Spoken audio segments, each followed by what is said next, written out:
ওইটারও বিচার হবে কিয়ামতের দিন। একটা গরু যদি আরেকটা গরুকে অন্যায় ভাবে ঢিস দেয়, ওরও বিচার হবে কিয়ামতের দিন। আল্লাহ বলবেন একটা ঢিস এটা পরিশোধ করে মাটির সাথে তখন মিশে যাবে সে, কিন্তু আমার মিশবে না। কি হবে? বিচার হবে।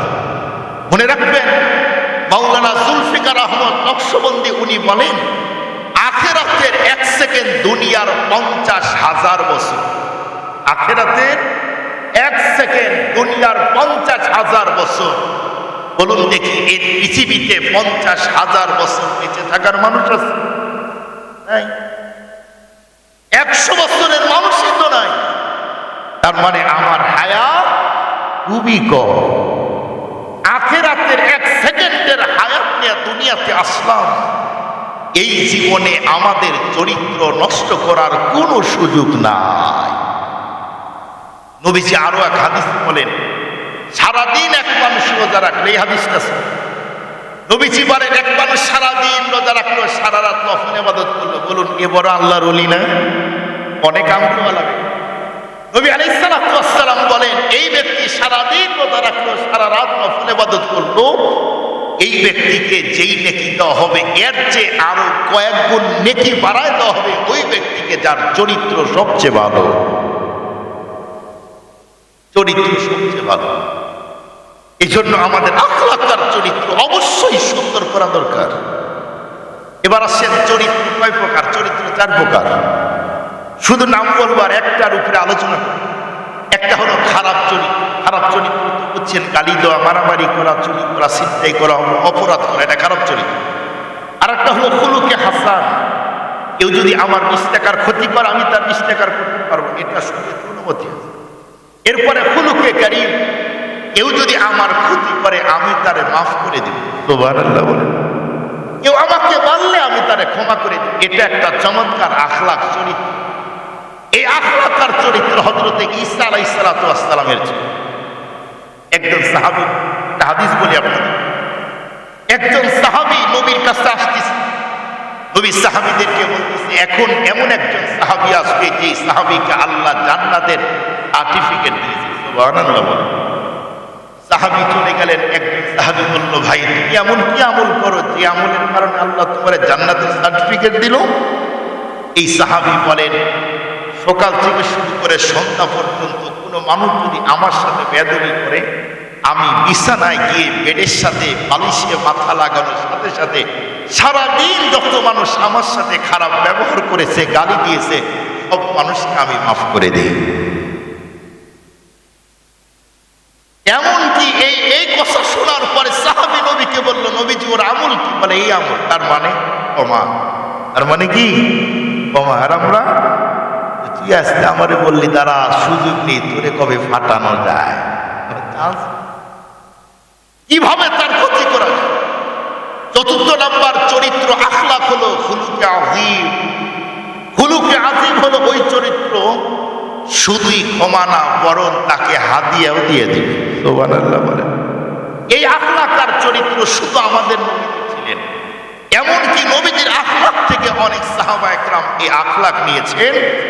নবীজিকে কেউ যদি আক্রমণ করত, নবীজি তারে ক্ষমা করে বরং হাদিয়া দিয়ে দিত। সুবহানাল্লাহ বলেন।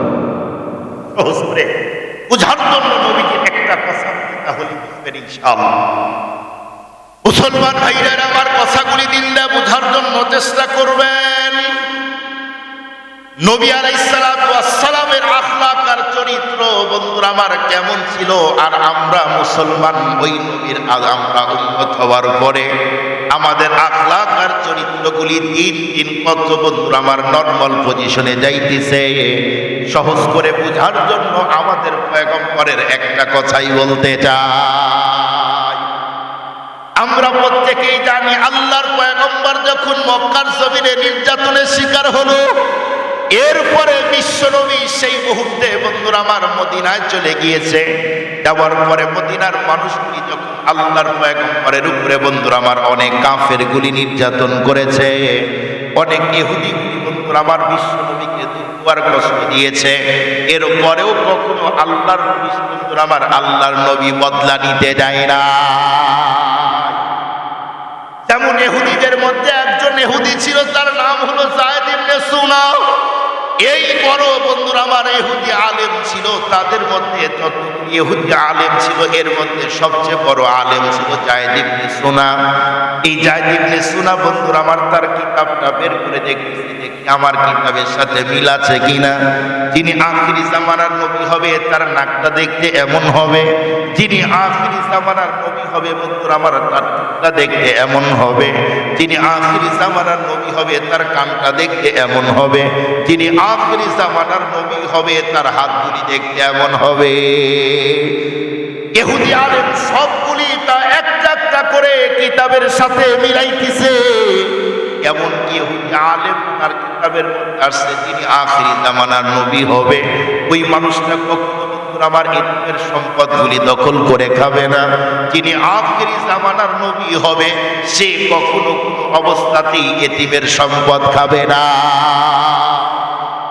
ইহুদি আলেম একটা একটা একটা করে নবীর সাথে মিলায় সবগুলোই যখন মিলে যাইতেছে, শুধুমাত্র কেবলমাত্র বন্ধুরা আমার একটা জিনিস বাকি আছে, সেইটা হলো যিনি আখিরি জামানার নবী হবে তার আখলাক আর চরিত্র কেমন হবে। কোনো মানুষ যদি বিশ্ব নবীর সাথে বন্ধুরা আমার খারাপ ব্যবহার করে সে কখনো কোনো অবস্থাতেই তার উপরে আক্রমণ করবে না। ওর কিতাবের মধ্যে আসছে যিনি আখিরি জামানার নবী হবে তার গায়ে কেউ আঘাত দিলে সে প্রতিবাদ করবে না। চরিত্র নবী কেমন হবে আগেই কিতাবের মধ্যে বর্ণনা। সুবহানাল্লাহ বলেন। ইহুদি আলেম সবগুলো দেখে যিনি আখির জামানার নবী হবে সে এতিমের সম্পদ খাবে না, যাকাত খাবে না, ফিতরা খাবে না। যিনি নবী হবে নবীর এই গুণগুলি থাকবে। ইহুদি আলেম সবগুলো মিলায় বাকি কয়টা? একটা।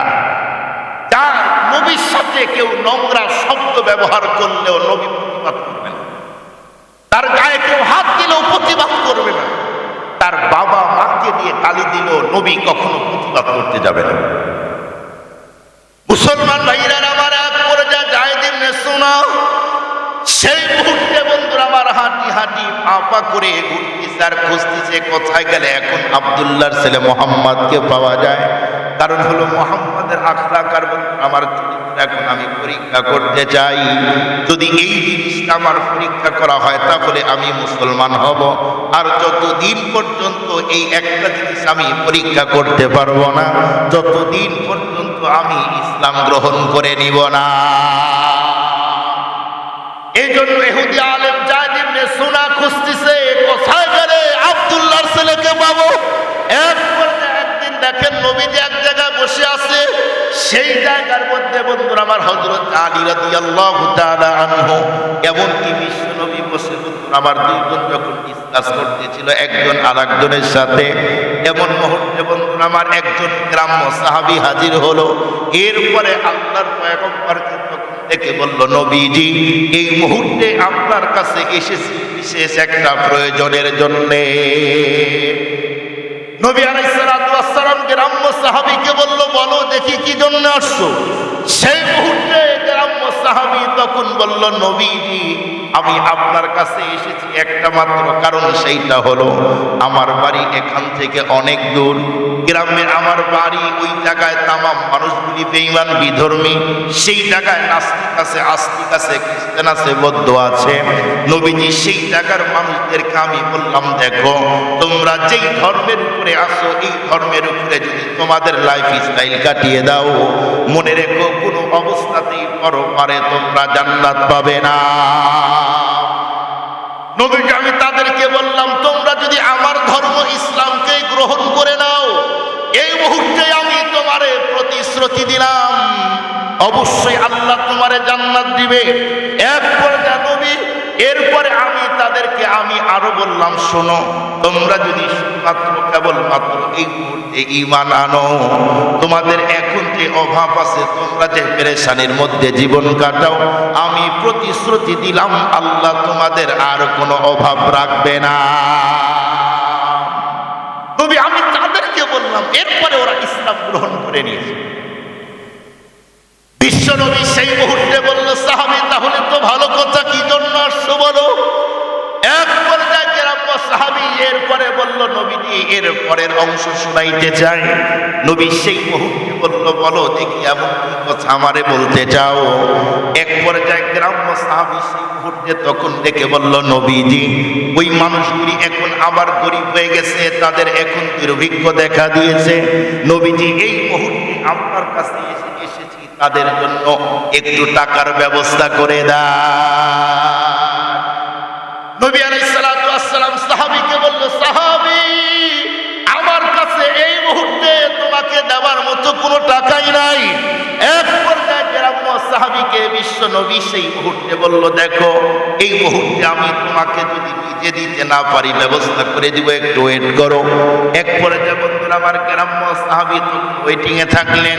সেই মুহূর্তে আল্লাহর পয়গম্বর হযরত আলীকে ডেকে বলল, আলী আমি জানতে চাই, বলো দেখি তোমার কাছে কোনো খাবার অথবা টাকা আছে কিনা। মুসলমান কথাগুলি ঠান্ডা বাঁচায় বুঝবেন। হযরত আলী বলল, নবী না না, আমার বাড়িতেও 3 দিন চুলা জ্বলতিছে না, আমার বাড়িতেও কোনো খাবার নাই। সেই মুহূর্তে আল্লাহর পয়গম্বর বলল, সাহাবী আমার কাছেও নাই, আলীর কাছেও নাই, আমি তোমারে কোথায় থেকে দিব, তবে যদি সবুর করো আল্লাহ ব্যবস্থা করে দিবে। সেই মুহূর্তে আলেম আমার যায়েদ ইবনে সুনা দূর থেকে দেখলো, কিরে এখন তো নবীর টাকার প্রয়োজন, আমি যদি তারে কর্জ দেই, ধার দেই, হয়তোবা আমার কাছ থেকে নিবে, তার প্রয়োজন মিটিয়ে নিবে। যায়েদ ইবনে সুনা ইহুদি আলেম হাঁটি হাঁটি পা পা করে এক পর্যায়ে বিশ্ব নবীর সামনে এসেছে।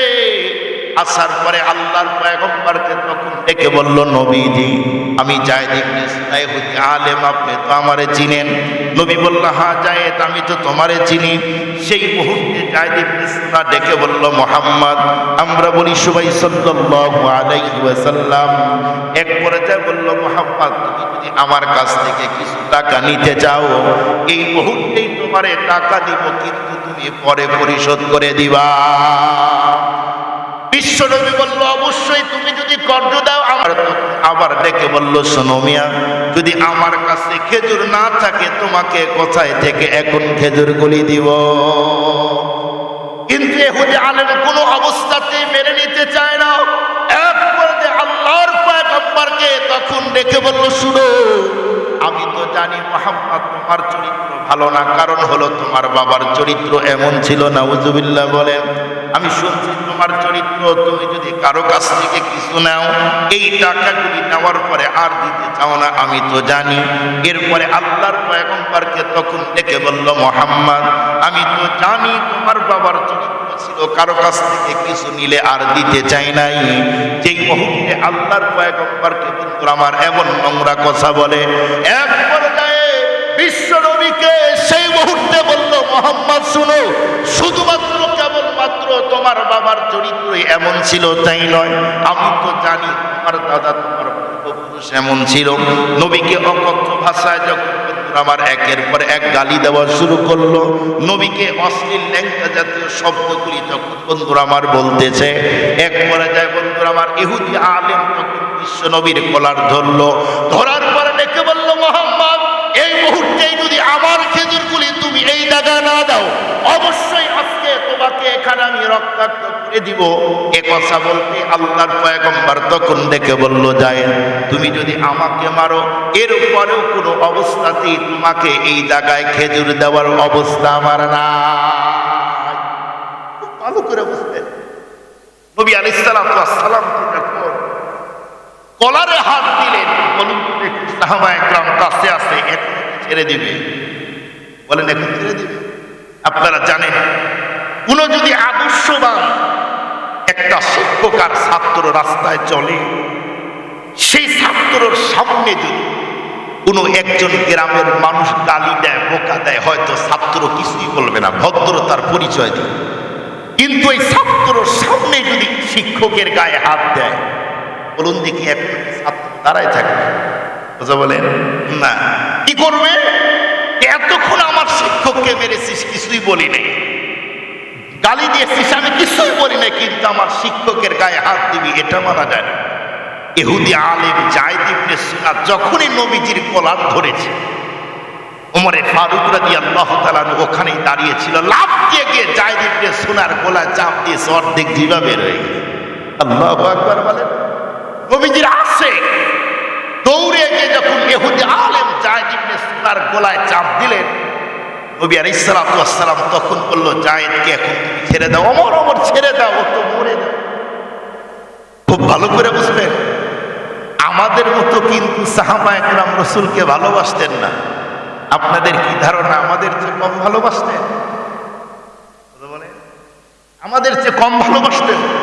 না না, আমাদের চেয়ে কম, বেশি বেশি ভালোবাসতেন।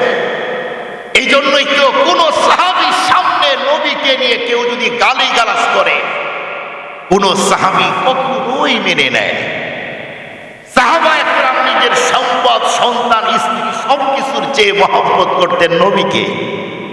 আর আমরা এমন মুসলমান, আমাদের সামনে নবীকে গালি দিলে কয় ও না কয়, বলে কি বলে ও না কয়, ওর বিচার আল্লাহ করবে। সবই যদি আল্লাহ বিচার করে, তাহলে তো সাহাবায়ে কেরামের সামনে নবীকে গালি দিলে সাহাবায়ে কেরামও আমাদের মতোই বলতেন। দুঃখ নিয়ে বলতে হয়, আমরা শুধু নামে মুসলমানের দাবিদার, কিন্তু নবীকে যখন ব্যঙ্গ করে, নবীর ব্যক্তিত্বের উপরে নবীকে যখন অশ্লীল ভাষায় কথা বলে, তখন আমাদের দেশের আমরা নামদারি মুসলমান কিছুই বলি না, জানা নাই? অথচ দাবি করি কিন্তু আমরা নবীর আশিক এক নম্বর। আবার দাবি করি শুধু আমরাই ভালোবাসি, ওরা ভালোবাসে, ওরা কাফের। আরে না, এটা নবীর আখলাক। ইসলাম আর শরীয়ত আপনি পড়েন, একজন মুসলমান হিন্দুকেও কাফের বলার কোনো অধিকার নাই। আমার কথা রাগ করলে এর চেয়ে সুন্দর কথা তো হয় না। এ পৃথিবীতে কোন মুসলমান আর একজন মুসলমানকে কাফের বলবে তো দূরের কথা, কাফের হিন্দু বৌদ্ধ কেউ কাফের বলার অধিকার ইসলাম শরীয়ত আমাকে আর আপনাকে দেয় না, আপনাকে দেয়। এখন আপনি যদি নিজের থেকে বলেন, তবে একটা কথা মনে রাখবেন, বলুন তো দেখি, আমি যদি এখান থেকে ঢেল মারি আর সামনে যদি ফাঁকা রাস্তা হয়, যতদিন ঢেল দিব ততদূর যাবে কিনা? আমি এখান থেকে যদি মারি ওই বাড়ি পর্যন্ত যাবে। আর যদি এখন এখানে একটা বিল্ডিং দেওয়া হয় আর আমি যদি আঘাত করি যদি ওই ওয়ালে, তাহলে ঘুরে আসবে কিনা? কাউকে যদি অন্যায় ভাবে কাফের বলি, ও তো কাফের হবে না, উল্টা আমার দিকে আসবে। মা ইয়ালফিযু মিন কাওলিন ইল্লা লাদাইহি রাকিবুন আতীদ, আল্লাহর কোরআন বলে, তুমি জবান দিয়ে যা বলবে এটা কিন্তু রেকর্ড হবে, কিয়ামতের দিনে শাস্তি হবে। কি দেখে আমি একজন হিন্দুকে কাফের বলবো? হিন্দু তো গোপনে মুসলমান হতে পারে, খ্রিস্টান তো গোপনে মুসলমান হতে পারে, যদিও খ্রিস্টানের ঘরে আছে। আপনি বুঝবেন কেন? আমাদের আকাবির একজন বড় বুজুর্গ ছিলেন, হাকিম উম্মত মুজাদ্দিদুল মিল্লাহ শাহ আশরাফ আলী থানভী রাহমাতুল্লাহি আলাইহি। উনি বলেন, আমি নিজেকে এতটাই নগণ্য মনে করি, অনেক সময় ভাবি আমার চেয়ে মনে হয় হিন্দু ভালো। কেন? আমি আশরাফ আলী থানভী কত কিতাব লিখলাম, মরার আগে যদি মরার সময় যদি আমার ঈমান নসিব না হয়, তাহলে হিন্দু আর আমার মধ্যে পার্থক্য হবে না। অথচ আমরা কি মুসলমান, সূরা ফাতিহা সহি নাই, একজনকে আমরা বলতেছি ওরা কাফের, আমরাই এক নম্বর নবীর আশিক। এটা ভুল কথা। বুঝার চেষ্টা করেন, যদি আকল না থাকে, যার বুদ্ধি নাই, তার কোনো কিয়ামতে বিচার নাই। কি বুঝলেন? যার বুদ্ধি নাই, যার আকল নাই, যে পাগল, মাসনুন আর অবশিষ্ট দুই শ্রেণীর মানুষের কিয়ামতে বিচার হবে না। কিন্তু আমার যদি আকল থাকে, বিচার হবে। আকল দিয়েই বুঝতে হবে। আপনি যদি এক নাম্বার নবীর আশিকে রাসূল হন, এটাই যদি দাবি হয়, আমি যদি দাবি করি আমি এক নাম্বার নবীর আশিকে রাসূল, রাসূলকে আমি ভালোবাসি আর কেউ বাসে না, শুধু আমরাই ভালোবাসি আর একজন বাসে না, ভুল কথা। আপনি প্রমাণ দিবেন কেমনে? আপনার তো পুরা শরীরের এখনো সুন্নতি লেবাসই না।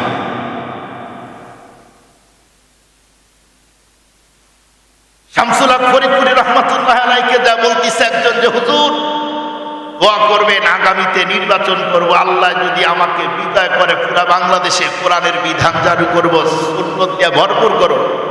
হুজুর চেহারার দিকে তাকায় দেখে প্যান্ট শার্ট পরা, দাড়ি টাড়ি কিচ্ছু নাই। হুজুর তখন কয়, বাবা তোমার 3.5 হাত বডির এটার তো তুমি মালিক। বলে, জি হুজুর আমি। বলে, তুমি মালিক, তোমারই সব এই বডি, 3.5 হাত বডির মধ্যে যদি নবীর সুন্নত না উঠাইতে পারো, সারা দেশে কেমনে তুমি সুন্নত জারি করবা? আর যুক্তি আছে না নাই? আশেকে রাসূল বলেন, আমার বংশ হলো খা বংশ। আমাদের গ্রামে আরো বংশ আছে, মন্ডল বংশ, আরো বংশ আছে। খা বংশের ছেলে, মন্ডল বংশের ছেলে, চৌধুরী বংশের ছেলে, আলী বংশের ছেলে, পোড়ামানিক বংশের ছেলে। পোড়ামানিক বংশের ছেলে চায়ের দোকানে বসে আছে 5 জন। অন্য এলাকার একজন যদি ওই বংশে নিয়ে গালি গালাজ করে, নোংরা কথা বলে, এই 5 জন ওই বংশের লোক হওয়ার পরে চুপ করে থাকবে না, ওরে সাইজ করব। ধর ভাই, কোন বংশের কথা বলে? কি কথা বলেন? আমার কথা বুঝবেন, আমার কেউ ভুল বুঝবেন না। আমি যদি সত্যি নবীর আশিক হই, আমার নবীকে নিয়ে কেউ বাজে কথা বললে প্রতিবাদ করতে হবে। বলবেন, হুজুর প্রতিবাদ করবো কে? আপনি যদি না করেন তাহলে আপনি কয় নম্বরের মুসলমান? আবু বকর সিদ্দিক রাদিয়াল্লাহু তাআলা আনহু কত বড় সাহাবী! নবী বলেন, আফজালুন নাসি বাদাল আম্বিয়া, নবীদের পরে সবচেয়ে বেশি বড় মানুষ সাহাবী হলেন আবু বকর। সুবহানাল্লাহ বলেন। ওই সাহাবীর ব্যাপারে কি বলেন জানেন? আপনারা বুঝার চেষ্টা করেন। নবী আলাইহিস সালাতু ওয়াস সালাম আবু বকর সিদ্দিকের ব্যাপারে কি বলেন? যে পুরা আমার উম্মতের সব মানুষের আমল যদি এক পাল্লায় ওজন করা হয়, আমার আবু বকরের এক রাতের আমলের সমপরিমাণও হবে না। সে আবু বকর সিদ্দিক রাদিয়াল্লাহু তাআলা নবীকে কেমন মহব্বত করেছে একটু দেখেন। দাবি তো করি, দাবির সাথে তো মিল থাকবে। বলেন, আমরা যে জমিনে বসে আছি এই জায়গার মালিক কয়জন? একজন। এখানে আমরা যত মানুষ আছি, আমি থেকে শুরু করে, হুজুর থেকে শুরু করে, মসজিদের ইমাম থেকে শুরু করে সবাই বলি যে এই জায়গা আমার। আর একজন বললো আমার, আমার আব্বা বললো আমার, আমার ভাই বললো আমার, দোস্ত বললো আমার, চাচা বললো আমার, গ্রামের সব মানুষ বললো যে উকিল সাহেব জায়গা আমার। বলুন তো, আমরা কি 100 জন যদি থাকি, 100 জনই যদি দাবি করি জায়গা আমার, সবাই কি এক নম্বর? সবাই কি জায়গার মালিক না একজন? একজন মালিক হবে, 99 জন মৃত্যুক হবে। তার মানে যার কাছে নবীর মহব্বত আছে, সুন্নত আছে, ও 1 নম্বরের নবীর উম্মত। সে যেই দলেরই হোক, সে যেই মুরিদেরই হোক, সে যেই ভাষারই হোক। আর আমার মধ্যে যদি নবীর মহব্বত আর সুন্নত না থাকে, আমি ডুপ্লিকেট দাবিদার। খুব ভালো করে সিদ্দিক আকবর কেমন আছে? আবু বকর সিদ্দিক রাদিয়াল্লাহু তাআলা ইহুদিদের পাশালার পাশ দিয়ে যায়। ইহুদি আলেম তার মুরিদদেরকে বলতে চাই, কেউ ইসলাম গ্রহণ করবি না, মুহাম্মদ কাফের হয়ে গেছে। নাউজুবিল্লাহ বলে। ওই যুগের ভাষা হলো, কেউ যদি ওদের ধর্ম শিখে, লাত মানা উস্তা ভূগোল নায়লা মূর্তি বাদ দিয়ে ধর্ম গ্রহণ করেছে, কাফের হয়ে গেছে। তো এক পর্যায়ে যখন বলে সিদ্দিক আকবরের টানে আসলো, যাই মুহাম্মদ ভালো লোক নাও খারাপ লোক। নাউজুবিল্লাহ বলে। নবীর বিরুদ্ধে এমন নোংরা কথা বলতেছে, আমার কথাগুলো আপনারা একটু বোঝার চেষ্টা করুন। সিদ্দিক আকবর হাঁটি হাঁটি পা পা করে ইহুদির কাছে আসে। আসার পরে বলতেছে, ভাই আপনার কিতাবের মধ্যে আখির জামানার নবীর কথা আছে না? আছে। কি আছে? বলে, ও শ্রেষ্ঠ নবী। বলে, তাহলে আমাদের নবী তো শ্রেষ্ঠ নবী। আমাদের আল্লাহর উপরে আপনি ঈমান আনেন, ঈমান আনেন, নবীকে মেনে নেন। ইহুদি আলেম বলতেছে, ওই আল্লাহর কথা বলতেছে যে আল্লাহ ফকির। মানে একটা আয়াত আছে কোরআনের মধ্যে, মাগদাল্লাযী ইউরিদুল্লাহ করদান হাসানা। আল্লাহ বলেন, ইয়া আমার বান্দা আমাকে কর্জ দাও, আমি কিয়ামতের দিন বাড়ায় দিব। তার মানে কর্জ কি? মানে আল্লাহর কি অভাব? আল্লাহ চায় মানে তোমরা আমাকে 100 টাকা দাও, আমি আল্লাহ কিয়ামতের দিন 100কে অনেক গুণে বাড়ায় দিয়ে নেকি দান করব। ইহুদি আলেম বলে, ওই আল্লাহর কথা বলো যে আল্লাহ কর্জ চায়, ফকির। নবীর কথা বলো, নবীর কি আছে? কি আগুন জ্বলে না? ওর কারণে আমাদের ভাই ভাইয়ের মধ্যে কাউল হয়, ঝগড়া হয়, নানান কথা। ইহুদি আলেম যখন কথা বলছে, সিদ্দিক আকবর হাতা গোছায় গালের উপরে ইচ্ছা মতো একটা লাগায় দিয়েছে। ইহুদি আলেম খালি কুলিয়ার মাথা ঘুরতেছে, হায় হায় এটা কি করলো। বিচার দিবে কার কাছে? ওখান থেকে ইহুদি আলেম নবীর কাছে যাওয়ার পরে বলতেছে যে দেখো তোমার অনুসারে আবু বকর বাইরে আমার গালের কি অবস্থা করে দিল। সিদ্দিক আকবর যখন মেরেছে, যখন আসছে, নবী বলছে যে না না, তোমার নাম বলতে ভুল হচ্ছে, এ কাম আবু বকরের না, ওমরের কাম। এ কাম আবু বকরের না, ওমরের কাম। খুব ভালো করে বুঝতে। এক পর্যায়ে যখন বললো যে এই কাম আবু বকরের না ওমর, ইহুদি আলেম বলে না না, কাম আবু বকরের, ওই আমারে মারছে, আমি তো ভুল দেখিনি। না, তুমি আবার ভালো ভালো করে নাম, তোমার যদি মানে সমস্যা আসো নাও। ইহুদা আলেম বলে যে না না, আপনি বুঝতে হবে না, সত্যি আবু বকর মারছে। এ কথা বলতে বলতে সিদ্দিক আকবর হাজির। আবু বকর, জি নবী, এদিকে আসো। তখন নবী আলাইহিস সালাতু ওয়াস সালামের কাছে আসলো, বললো তুই করে মারছো। আবু বকর সিদ্দিক মাথা লাড়া কর, নবীজি মারছি, তাও অপরাধ তো হইছে, কিন্তু কি জন্য মারছে আপনি একটু শুনে বলেন তো। এখন ইহুদির ভিতরে কাঁপতেছে কিনা, মারছে কি জন্য, এটা তো যদি বলে তাহলে তো ইহুদির আরো বিপদ। কি জন্য মারছো? বলে নবীজি আমি তো আপনাকে আমার জীবনের চেয়ে বেশি মহব্বত করি। আমি আপনারে কি পরিমাণ মহব্বত করি নবী, এটা আমি আপনারে বলে শেষ করতে পারবো। কিন্তু আমার সামনে আপনাকে নিয়ে যখন গালি দিল, বোকা দিল, নবী আমি সহ্য করতে পারি না, ওর গালের উপরে একটা লাগায় দিয়েছি। নবীজি বলল আবু বকর সত্যি, আল্লাহ আয়াত নাজিল করলো, বললো ওরে আর একটা দেন। কিন্তু সাহাবী মানে না, ভালো করে বুঝবেন। তার মানে সিদ্দিক আকবরের আখলাক আর চরিত্র, নবীজির চরিত্র কেমন, আর আবু বকর সিদ্দিক নবীকে ভালোবাসতেন কেমন। একজন নবীর মহব্বতের জীবনে আমরা বহু দেখেছি। আর নবীর মহব্বতের ওয়াজের কাছে কেন বলা হয়? কারণ নবী বলছেন লা ইউমিনু আহাদুকুম হাত্তা আকুনা হাব্বা ইলাইহি ওয়ালিদি ওয়া ওয়ালাদি ওয়ান নাসি আজমাইন। ততক্ষণ পর্যন্ত এক নাম্বার ইমানদার হতে পারবে না যতক্ষণ স্ত্রী, সন্তান, সম্পদ, নিজের জীবনের চেয়ে বেশি নবীকে মহব্বত না করবে। ওমর রাদিয়াল্লাহু তাআলা একদিন বললেন নবীজি আপনাকে অনেক মহব্বত করি, তবে আমার জীবনের চেয়ে বেশি না। কি বললেন? জীবনের চেয়ে। নবীজি বলল তুমি এখন এক নাম্বার ইমানদার হও না। নবী বলতেছে সাহাবী, কোন সাহাবী ওমর যে রাস্তায় একদিন চলে শয়তান 40 দিন যায় না। কিছুক্ষণ পরে ফারুক আজম বলল নবীজি এখন আপনাকে ভালোবাসে আমার জীবনের চেয়ে বেশি, তুমি এক নম্বর ইমানদার। একজন অন্ধ সাহাবী রাসূলের এত আসে, চোখ দিয়ে দেখতে পারে না, চলতে পারে না, পোশাক চেঞ্জ করতে পারে না, অনেক কষ্ট হয়। কিন্তু এই সাহাবী নতুন মুসলমান হয়েছে মাত্র কয়েকদিন। স্ত্রী তার আগের ইহুদি, অনেক বাচ্চা কাচ্চা আছে। এদিকে অন্ধ সাহাবী আল্লাহর কাছে দোয়া করে, নবীর কাছেও বলে নবী দোয়া করেন আমার স্ত্রী যেন ইসলাম গ্রহণ করে, তাহলে বাচ্চাও ভালো থাকবে। কিন্তু এই ইহুদি মহিলা নবীর বিরুদ্ধেই শুধু বলে, নবীর বিরুদ্ধেই শুধু বলে। সাহাবী নবমুসলিম নতুন মুসলমান হয়েছে, বেগমকে বললো খবরদার আমাকে নিয়ে গালি দাও, সন্তানকে বলো, আব্বা আম্মাকে বলো, কিছুই বলবো না, কিন্তু আমার নবীর বিরুদ্ধে তুই কথা কবি না। যদি আর একদিন আমার নবীর বিরুদ্ধে কথা বলো তোমার বডি থেকে মাথা আমি আলাদা করে দেব। স্ত্রী তেমন হেসে দেবে, আরে ও অন্ধরে, ও আমারে মারবে, চোখ দিয়ে যে দেখতে পারে না, চলতে পারবে না, মানে আরো ক্রিটিসাইজ করে বলেছে। এক পর্যায়ে অন্ধ সাহাবী বিশাল বড় একটা তলোয়ার নিজের খাটের নিচে ঘরের কোনায় রেখে দিয়েছে। আল্লাহর সাথে কন্ট্যাক্ট করেছে, আল্লাহ আমি তো রাসূলকে আমার জীবনের চেয়ে বেশি মহব্বত করি, আজকে যদি আমার স্ত্রী আমার রাসূলের বিরুদ্ধে নোংরা শব্দ বলে, আজকে আমার স্ত্রীকে আমি হত্যা করে দেব, বডি আলাদা করে দেবো মাথা থেকে। রাত্রে শুয়ে আসি আল্লাহর আল্লাহ, আমাদের মতো তো আমরা বেরি খাই আর ঘুমাই, বলেন আমরা বেরি খাই আর ঘুমাই, আর সারা রাত পাইলে এই দেখে আর ওইভাবে ঘুমাই। মনে রাখেন ওই অবস্থা যদি মরণ হয় বেঈমান। আমার কথা আরো একটা জিনিস মনে রাখবেন, আমরা মানুষ যখন কেউ রাতে জাগে কেউ দিনে জাগে, এই মানুষগুলি অভ্যস্ত রাত জাগতে, এই মানুষগুলি রাগী হয়। দিনের ফেরেশতা ঠান্ডা হয় আর রাতের ফেরেশতা গরম হয়, রাগী। এই জন্য যারা রাত্রে গাড়ি চালা দেখবেন এরা খুব রাগী হয়, ড্রাইভার। তো যাই হোক, এক পরে যায় রাত্রে সাহাবী শুয়ে আসেন, স্ত্রী নবীর বিরুদ্ধে কথা বলতেন।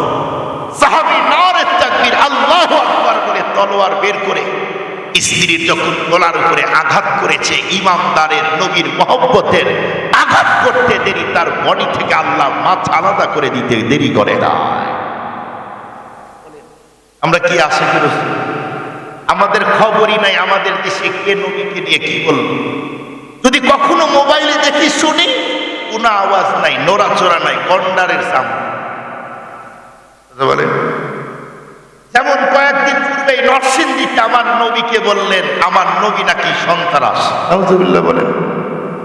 অনেকে হয়তো জানেন, অনেকে জানেন। আমাদের দেশে আবার কি বললেন, আমার নবী নাকি লুচ্চা। আমরা শুক্রবার দিন মিছিল করেছি, সোশ্যাল মিডিয়া, ফেসবুকে, এরপরে পত্রিকায় দিয়েছি। আমাদের দেশে যারা, যেই দেশে 95% মুসলমান, সেই দেশে আমার নবীকে নিয়ে গালি দিবে, নবীকে সন্ত্রাস আর লুচ্চা বলবে, আমরা চুপ করে থাকবো? এটা হতেই পারে না। আমরা তো আমাদের নবীকে জীবনের চেয়ে বেশি মহব্বত করি। অনেক মুসলমান জানেই না, আবার কেউ জানলেও কি বলতিছে, নবীর বিরুদ্ধে হিন্দু বলেছে। আমরা কি করি? খুব ভালো করে বুঝবেন। আপনার যদি দুইটা কন্যা থাকে, ধরেন এই গ্রামের একজন মানুষ, দুইটা কন্যা, একটা এই গ্রামে থাকে লতাবাড়িয়াতে, আর একটা থাকে লন্ডনে। লন্ডনে যে মেয়েটা আছে, 10 জন পুরুষ মেয়েটাকে ধর্ষণ করল, এরপরে শরীর কেটে দিয়েছে, মেয়েটাকে হসপিটালে ভর্তি করা হলো। লন্ডন থেকে ওই বাবার নাম্বারে ফোন দিয়ে বললো, আপনার মেয়ের নাম কি? এই বলে হ্যাঁ। বলে আপনার মেয়ের শরীরের এই অবস্থা, 10 জন পুরুষ সারা রাত ধর্ষণ করেছে, একদম শরীরের অবস্থা এমন, মনে হয় বাঁচবেই না, শরীর কেটে দিয়েছে, শরীরের অবস্থা এমন। বলুন দেখি বাবা, আমার মিজান কাকাকে বলবে যে হুজুর মাইকে এলান করেন, আমার মেয়ের শরীরের এই অবস্থা, বাঁচবে না, মরে যাবে, মিষ্টি খাওয়াবো।